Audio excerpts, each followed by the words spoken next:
Welcome to the shoulder pain workshop. Very excited that you're here. I think you're going to get some great information in the next 30 to 40 minutes. The big focus that we're going to talk about today is going to be helping people with shoulder pain get back to normal without unnecessary medications, injections, or surgeries. I think you can get a bunch of information from this on everything from anatomy to exercise and how to get you back in the game. If you're watching this, it's probably because you or somebody you know has been dealing with shoulder pain, and we're going to see if we can do something about that. So first, some introductions. My name is Aaron Shaw. I am the founder of MoveMend. I'm an occupational therapist, certified hand therapist, and certified strength and conditioning specialist. My colleague, Dr. Sam Watkins, he's a physical therapist and also a certified strength and conditioning specialist. He's going to be jumping in here about halfway through. I can tell you because of some social distancing, he's across the other side of the gym. We're going to do a little switch midway through. I come from started a practice that now has a pretty robust team of therapists. We have Dr. Carly Katniss, she's a physical therapist. Heidi Blackie, she's an occupational therapist and also a certified hand therapist. And Karen Greeley, incredible experienced crew that I have. We also offer massage and personal training. So this image that you're seeing here on the right side is a little snippet of our 2,800 square foot facility. We've got 5 private treatment rooms, a bunch of exercise equipment. And once upon a time before COVID, we used to be able to have a packed house and provide education to the community, to other healthcare providers. And we've done education on a whole bunch of topics, including having a group of rock climbers come in here to, again, big focus on injury prevention and recovering from injury. And that's what we're all about here at MoveMend. So specifically, the agenda for this is going to be starting with talking about some common shoulder injuries and symptoms. So I think you'll find that there's a whole bunch of symptoms that can result from having different type of injuries to the shoulder and just generally around the shoulder area. We're going to talk about anatomy, go into a little bit of information about us, about MoveMend, on why we love treating the shoulder and how we tend to kind of specialize in it at this point. Talk about some causes, and then the big question is, can it be fixed? So I think a lot of you may be living with shoulder pain and kind of get used to it and just kind of resign yourself to that. That's not the way to go. We're going to talk about how ways it can be fixed, what recovery looks like, and you're definitely going to want to stick around towards the end because we're going to really give you some of our favorite exercises for rehab and performance. So stick through this. So first, we're going to ask what's going on with your shoulder. So take a minute, and I want you to think about what brought you here right now. So I'm going to run through some lists that we hear in the clinic and rehab on what bring people in the door. So first of all, if you think about if you've ever felt a pinching sensation in your shoulder, perhaps when you're reaching up or reaching across. If you look at this image here of a golfer, if you look at nothing other than the position of that left shoulder and how it's kind of contorted back, tons of demand on that. And sometimes in that particular position, people may feel a pinching sensation. It's really common. Achiness, a lot of people, if you ever have achiness kind of down on the outside of your arm, that's a really common sign can be a common sign of tendon injury, especially the rotator cuff, which we'll get into. Achiness, clicking or catching. Sometimes if you move and you may feel like a sudden movement in the joint. Pain radiating down the arm. And the last couple, which are big ones, I think are sleeping. So even when people can kind of grit and deal with shoulder pain during the day, once you go to bed at night, if you find you just can't get comfortable, or if you get up and because your shoulder wakes you up, that's a big red flag. Something's going on, and it's something that we can deal with, something we can treat. And lastly, being uncomfortable during or after sport. So whether you're a golfer, tennis, climber, swimmer, just like to lift weights, garden, any activity that you really enjoy doing, if you feel like you get punished because your shoulder gets angry because of it, that's all really common signs and common things that bring people to see us. So let's start talking about the anatomy of the shoulder. Let's go through this quick overview. We're going to start with talking about how the shoulder, first of all, is pretty complicated.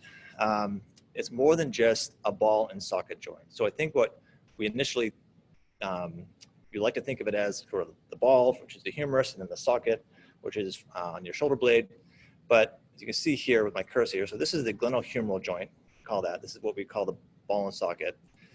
But there's a lot of other joints here. So there's a AC joint, so a acromioclavicular joint. Some people have had AC separations. And that's when you may feel like your shoulder towards the end kind of popped up.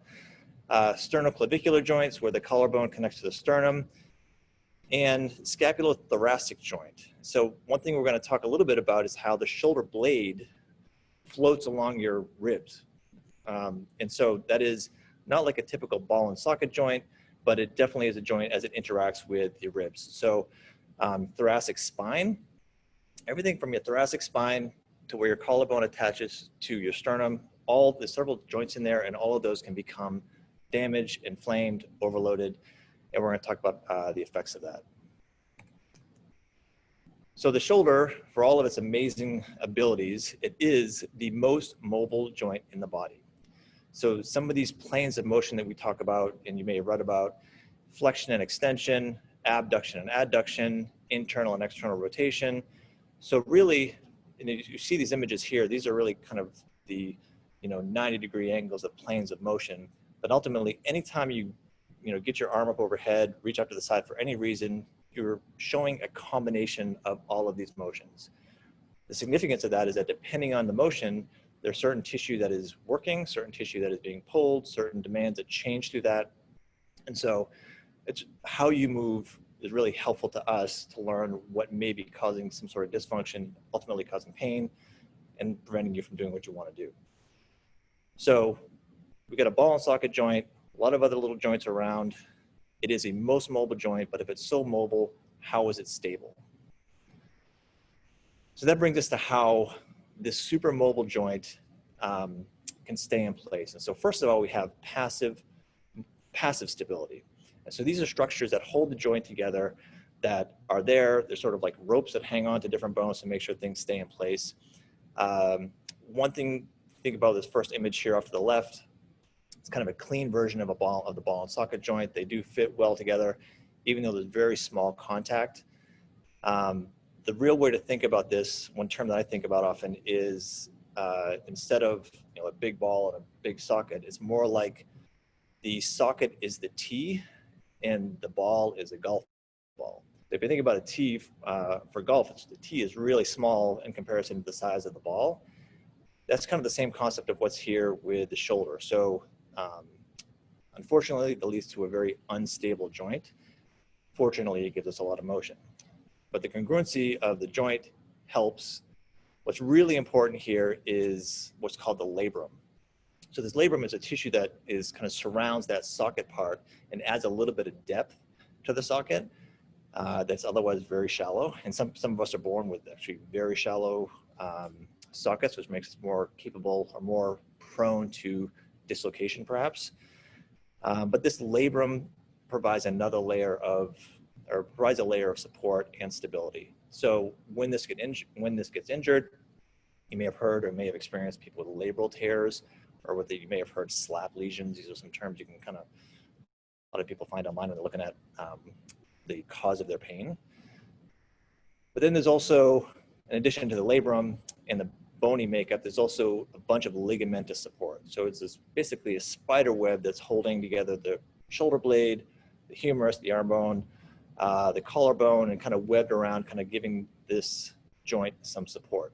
But this is what we call passive support. There's nothing you can really do to necessarily improve the strength of this tissue, unlike the active part of shoulder stability. So this image, what you can see here is the humerus, the arm bone, and this other structure around here is the shoulder blade. And so this is basically the schematic of the world famous rotator cuff. So the rotator cuff, and if you can imagine all of those muscles pulling from where they attach here on the humerus, what they basically do when they activate is that they pull that ball into the socket and gives you stability during motion. So subscapularis, supraspinatus, infraspinatus, and teres minor. So there won't be a test at the end, but these are what we all refer to collectively as the rotator cuff. They all provide different ranges of motion of internal rotation, external rotation. They help you raise your arm up overhead. And ultimately, when any of these muscles start to lose function, and because they're either inflamed, they're weak, they're tight, it's going to affect all degrees of motion. So we need to make sure that your rotator cuff is performing well, is strong, coordinated, and to make sure that as it sits on the shoulder blade, that it is able to sit on a shoulder blade that is stable. So there's a lot of things that go into active shoulder stability. So let's take another look at this too. If we widen the lens a little bit, now this is an image of the back. On the left side, you see the trapezius muscle, and on this, really on the left side of the body here, this is what the anatomy is right underneath the skin. So what we call a superficial layer of muscles. So you've got your trapezius muscle, which is a big, massive muscle. So big we divide it into 3 parts: the upper, middle, and lower trapezius. The upper trapezius will help us shrug. You may get tension headaches up through the upper trapezius sometimes. Also, you can see a little bit of on the left side here, you can see a little bit of that shoulder blade. You got a big, massive lat here, latissimus muscle. When you look on the right side, it's the same image, but now we've taken that top layer of muscles off. So now we're on the second layer of muscles with some depth to this. Pointing at the rhomboid muscle here, but there's a lot more to it than you even see here. So the trivia question for this is, how many muscles attach to the scapula? So keep in mind, you've got your arm, which is attached to your shoulder blade, the scapula, and that scapula is floating around on your back. The only real attachment that it has is with your collarbone. Other than that, everything is just dangling on this beautifully balanced sliding shoulder blade. And so it has to be attached by a bunch of muscles to kind of coordinate that movement. So how many attached to it? 17. So think that there are 17 different muscles that attach to your shoulder blade that really helps, that keeps this free-floating shoulder blade in a good place for the rotator cuff to do its job and to stabilize the arm. So there are at least 17 different muscles, and each one of those muscles has a couple of tendons that could all become, for whatever reason, weak, tight, inflamed, overused. They can be compromised by stiffness of everything from your glenohumeral joint, from your ball and socket joint, to your thoracic spine. And I always think of the shoulder blade really as almost like a puppeteer and a puppet, where there's all these strings that are kind of controlling a puppet. But if any one of those is a problem, it can affect the entire function of how you use your arm. It can cause the pinches, the pulls, the radiating pain, clicking and popping, throbbing. All of these things can happen from not only the bones and the ligaments and the labrum, but any one of these muscles.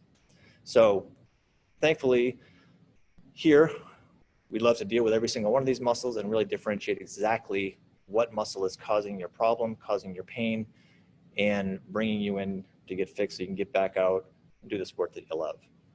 So I'm going to talk a little bit about how us at MoveMend, how we became to specialize in the shoulder, because we do love it. The first thing, thankfully, is that all my staff really feel that what used to be traditional physical therapy just isn't good enough. Once upon a time, it was simply pulling a band to your side, and that was considered rotator cuff rehabilitation. Ultimately, there's a lot more to it than that. We love reading about it. We love talking about it. We've got tons of years of experience doing it, and all of our staff are athletes in our own right, and so we live it firsthand. Simply put, an ice pack and pulling on a band is not going to be good enough to get you back climbing again, to get you with tennis, golf, weightlifting, any sort of demands that you really want to put on your arm. Short of being a couch potato and not doing anything, there has to be something better, and that something better is what we focus on, very focused on active people. We love giving lectures. Dr. Sam Watkins and I, we just published a paper not so long ago, a couple months ago, training clients through shoulder injury, modifications and considerations. So we definitely believe in teaching the community, teaching athletes, and giving back to the strength and conditioning community. And thankfully, we've got a whole lot of, because we've had so many clients, we've got a whole lot of 150 some odd reviews. Just a couple here. This person is a review from online. She was a competitive athlete, competitive weightlifter. Thought she was never going to be able to lift again, but thankfully she came in. We took care of her. She's getting PRs now. Had a great success with actually an orthopedic surgeon. which is always great when you're rehabbing an orthopedic surgeon and she has an amazing outcome. And of course, we see people post-operatively. So unfortunately, sometimes surgeries do happen. We love to try to prevent those. They happen. We're here. We get people back on the wall, get people back to activity. I think it's most important to us. So that's a little bit about anatomy, a little bit about us. I'm going to step away, and Dr. Sam Watkins is going to step in here and talk to you a little bit about the causes of shoulder pain.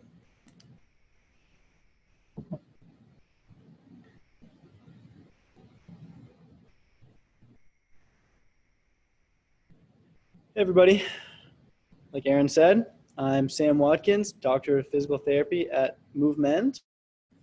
I'm also a certified strength and conditioning specialist, so I'm a performance coach as well. I consider myself to be an active guy. I grew up playing soccer, ended up playing throughout college. Since then, I play recreationally. I'd like to continue to lift weights, and I also am a climber. So do a number of different things. So I think I'm suited to work with all sorts of different active people. That's who I like to work with the most. So let's jump into some of the common causes of shoulder pain. So the first thing I want to make clear here is that diagnosis of shoulder pain is complex. And if you really are having significant shoulder pain that's limiting your life and impacting the things that you can and can't do, you should go to a qualified healthcare provider to get that diagnosed. With shoulder pain being complex, here's just one example.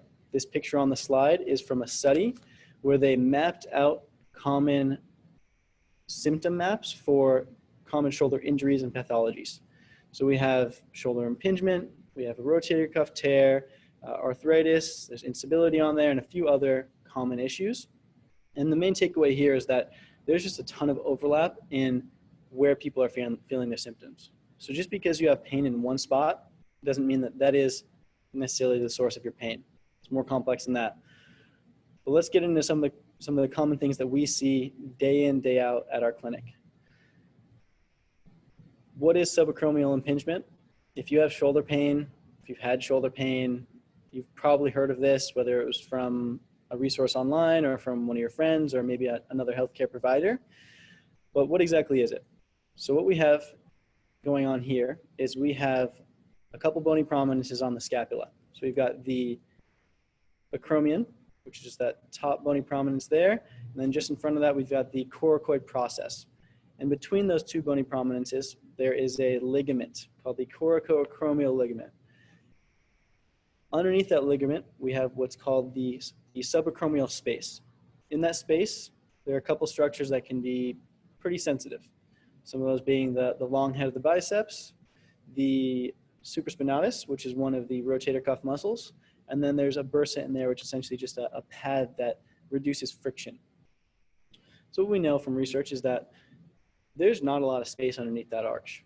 There's a really small amount of space, and as we reach up overhead, that space lessens and there's some amount of contact between those structures in that subacromial space and that ligamentous structure.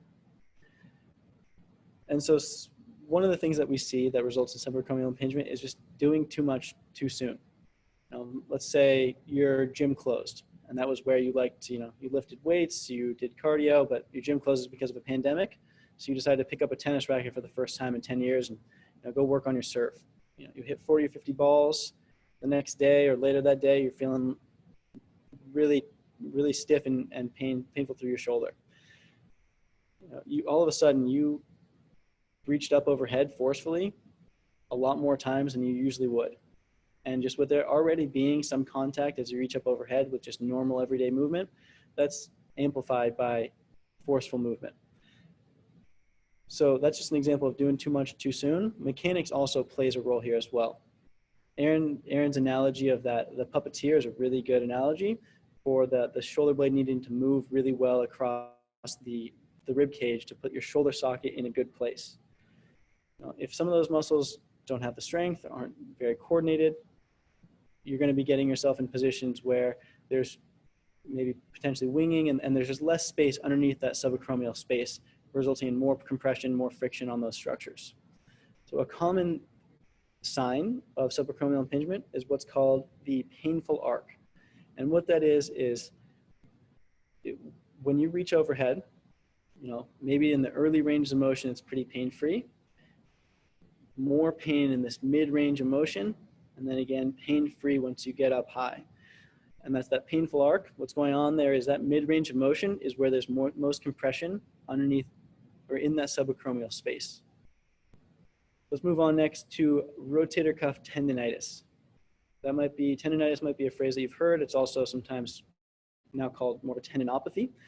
But what happens here is that the supraspinatus, that muscle that's in that subacromial space, that rotator cuff muscle, is just getting overworked. The tendon is that white part of the muscle that connects the muscle belly, the red part, to the bone. And as that rotator cuff muscle contracts, that tendon transmits the force to the bone, and that's how we get movement. So let's use another example of overuse, because that's usually what we're going to see with a tendon issue. Maybe you like to climb, and your climbing gym closes down. That's where you're usually getting your upper body work. So you now decide to work on getting strong, doing some push-ups. You hop right into doing 5 days in a row of push-ups. That 5th day, a couple hours later, your shoulder's feeling really painful. And when you're doing push-ups, when you're doing a challenging exercise for the shoulder, those rotator cuff muscles are going to be working hard to keep that ball sitting nicely in the socket. So all of a sudden, you've asked a lot of your rotator cuff, and that tendon is just a little bit overworked and irritated. So with a really acute rotator cuff issue, you're going to see, probably it's going to be pretty achy and painful for a couple days, or depending on how irritated it is. But if it becomes more a chronic issue and becomes more of a tendinopathy, you might see that, unlike subacromial impingement, which is probably painful with reaching up overhead every time, you might have more pain later in the workout or even 24 hours later. So that delayed onset of pain is oftentimes more of a symptom of a tendon issue rather than more of a mechanical impingement type pathology. And then finally, shoulder instability. That's another really common thing that we see in the clinic at MoveMend. So as Aaron mentioned, I really like his analogy of the golf ball sitting on a tee. Now, we don't have a lot of free stability at the shoulder. Nothing's given to us here in terms of bony congruency. And on top of that, we have some other structures. The labrum is a really important structure that provides stability to the joint, as are some of the ligaments that surround the shoulder. But what we have here is we're asking a lot of these structures because we don't have a lot of natural inherent stability at this joint.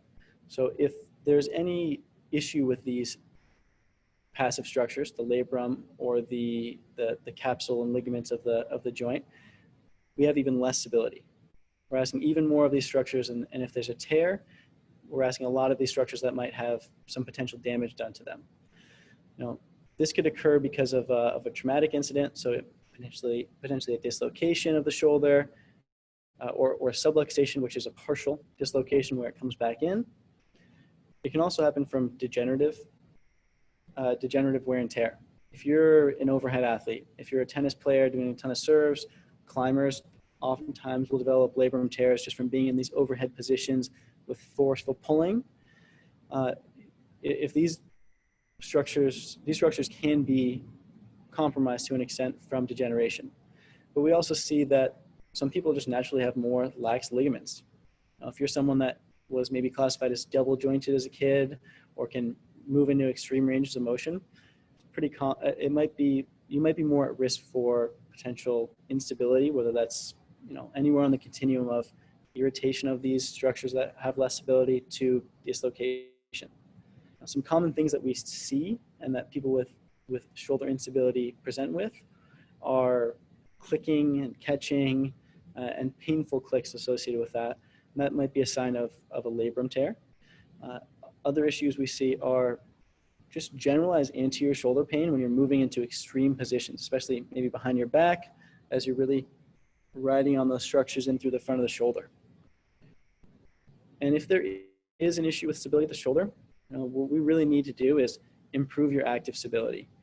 Really optimize how the scapular muscles are working, increasing the strength of your rotator cuff muscles throughout all the ranges of motion that you need in the activities you're doing. So let's talk about diagnosis a little bit more here. Is your pain reproducible? What are some of the things that make your pain worse day to day? Like I said, diagnosis of shoulder pathology is complicated, but there are certain things that are more indicators of certain injuries and pathologies. So certain sleeping positions, I'm not going to get too much into those, but certain ones can be indicative of certain shoulder injuries.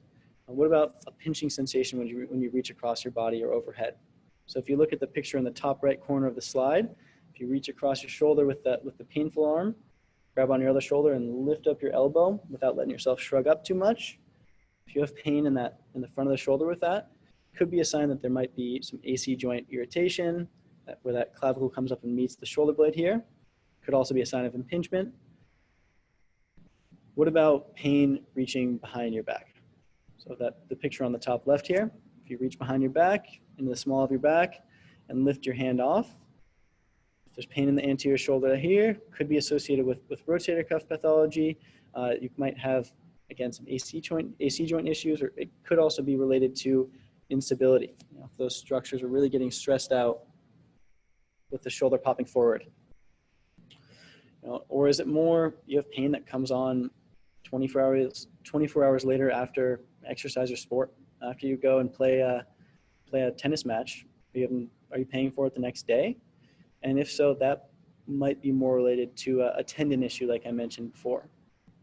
Again, this is all much more complex than this, and we need to dive a little bit more into the details here, but these are some things to think about.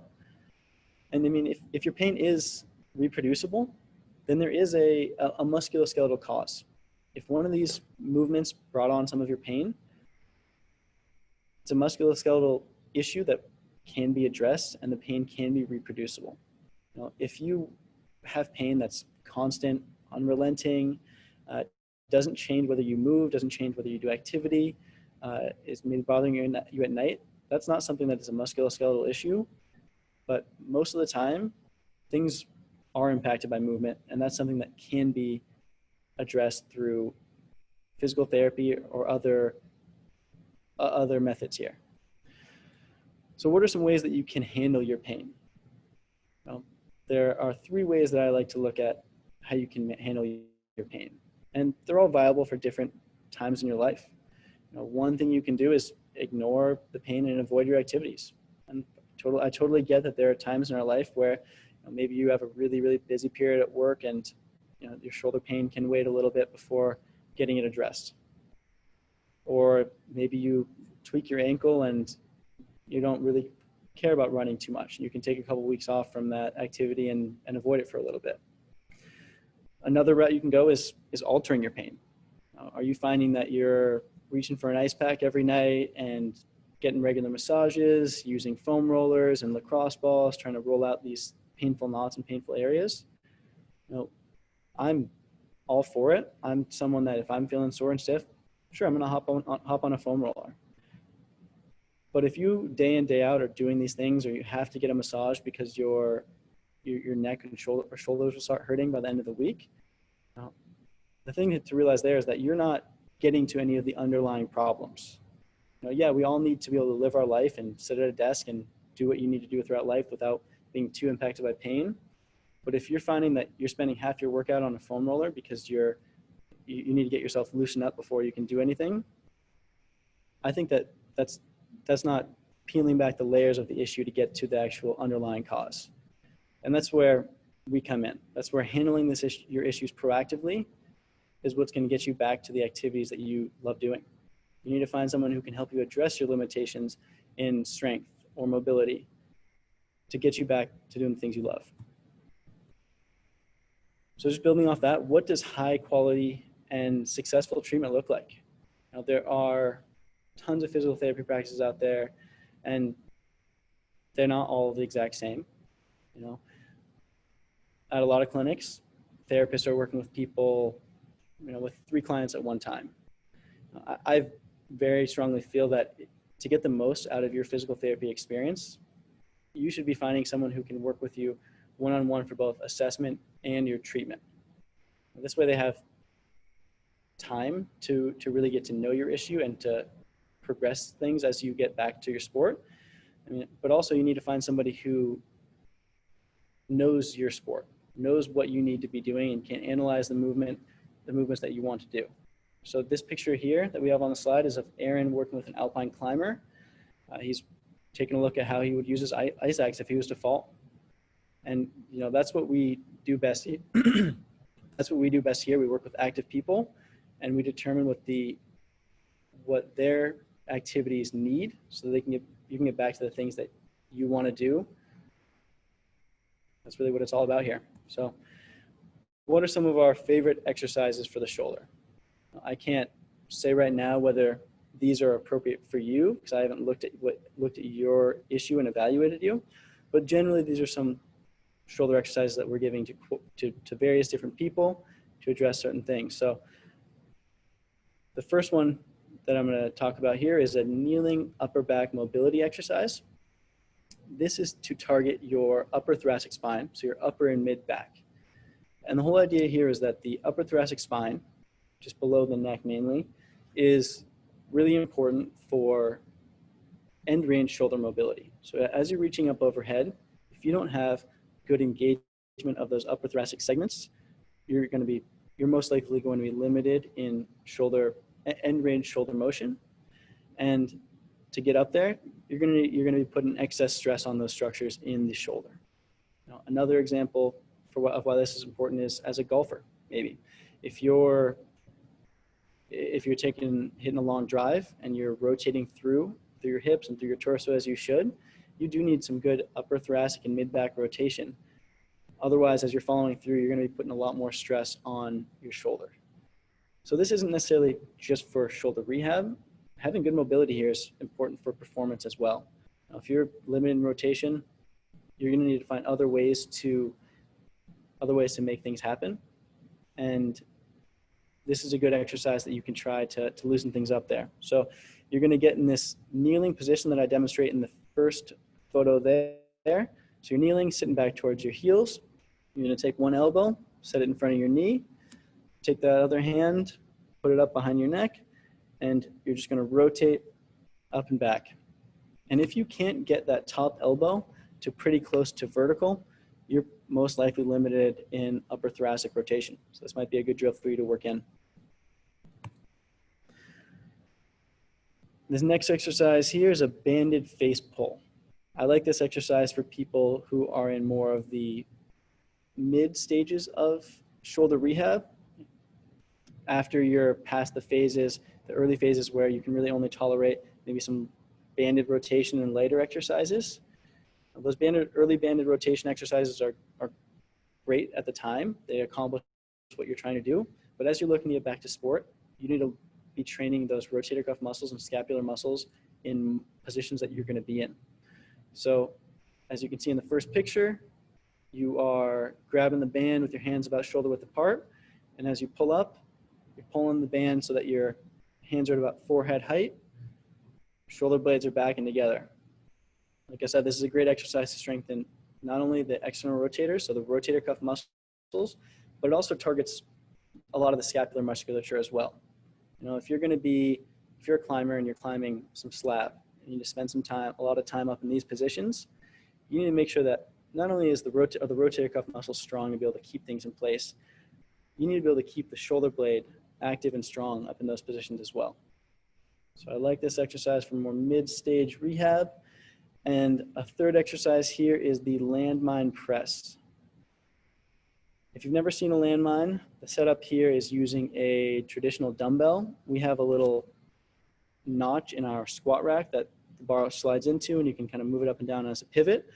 If you're at your gym, you can slide two 45-pound plates together and kind of wedge it between there. That works as a good option if you don't have access to that. But this is a great exercise not only for weightlifters and people looking to get back to heavy overhead pressing, but pressing movements are oftentimes overlooked for climbers, for tennis players, for pretty much all overhead athletes. This is an exercise I like to give to people in maybe the mid or late stages of rehab, depending on how they're progressing and what they're presenting like. But it can sometimes be given a little bit earlier in rehab than a regular overhead press because you have a lot more that you can modify with it. So generally, people are going to be a little bit more sensitive to pressing in kind of the straight plane movement. With the landmine press, you're able to kick your arm out a little bit into kind of this mid-range here, which is called the scapular plane, which is usually more tolerated. So doing a press in this plane can be beneficial to load up the shoulder with pressing movements before a regular overhead press could be. So you can still move some weight, still build up some of those muscles, and then also you have the flexibility of avoiding the end range of motion, which can potentially be an issue for people. So if you are having issues with end range pressing, just do what Aaron is demonstrating in the first two photos. You know, get up to 3/4 of your full depth, and as symptoms start to settle down, and as you start to feel stronger and more confident up there, you can just kind of slowly lean into that end range of motion with a lot of control and work in and out of those positions. So give these exercises a shot here. Aaron's going to be wrapping things up. It was good talking to you all.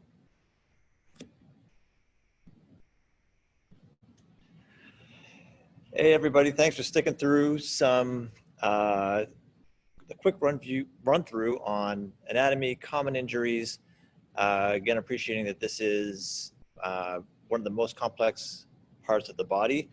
There's some great exercises that Sam went through, and also there's so many more. There's probably a dozen in between each one of those phases that you could possibly do from a strength and performance, and obviously from a rehab perspective. So now the question is, if you're watching this, is probably because you've had shoulder pain, or you have it, or you know somebody who has it. You have some decisions to make. Sam talked about ignoring it. I've been guilty of ignoring pain. We've all done it. Alter it, or ultimately handle it and fix it and get on to the next level. So one thing you should be doing right now, or in the next couple of minutes here, is checking your email. We're sending you some information on how you can take care of this right now as soon as possible. We're going to give you options to come in and see us, get you fixed up, get you back out on the court, get you back into life, get you back lifting, climbing, living life the way you want to. Again, super appreciative that you watched this. This is great to have everybody here. And we will be making this available in the future for future watching. But again, appreciate you guys coming along. Hope you learned a little bit about anatomy, got some exercise tips for you, and take care of yourself till we see you.